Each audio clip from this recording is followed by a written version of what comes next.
विश्वविख्यात समाज सुधारक सन्त रामपालजी महाराजको आत्मा कल्याण मिसनले नशामुक्त, हिंसामुक्त र भ्रष्टाचारमुक्त समाजको निर्माणमा महत्त्वपूर्ण योगदान पुर्याइरहेको छ। नेपाल र भारतमा 11 ठूला आश्रमहरू सञ्चालित छन् र थप आश्रमहरू निर्माणको तयारीमा छन्। सन्त रामपालजी महाराजको तत्त्वज्ञान र आशीर्वादले लाखौं युवाहरू नशाको दलदलबाट मुक्त भएका छन्। चिकित्सकले असाध्य ठानेका रोगहरू उनको आशीर्वादले निको भएका छन्। निसन्तान दम्पतिहरूले सन्तान प्राप्त गरेका छन्। यो मिसनले कलियुगमा सत्ययुगको जस्तो वातावरण निर्माण गरिरहेको छ।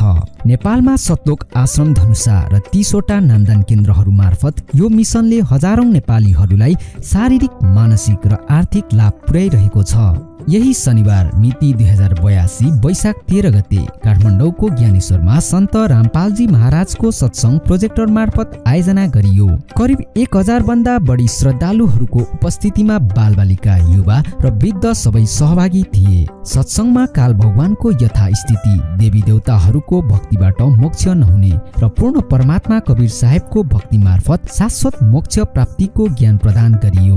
सत्संगपछि सबै श्रद्धालुहरूलाई चिया र बिस्कुट प्रसादको रूपमा वितरण गरियो, जसले आध्यात्मिक चेतनासँगै सामुदायिक एकताको सन्देश दियो। सन्त रामपालजी महाराजको आत्मा कल्याण मिसनले नेपाल र विश्वभर आध्यात्मिक जागरण ल्याइरहेको छ।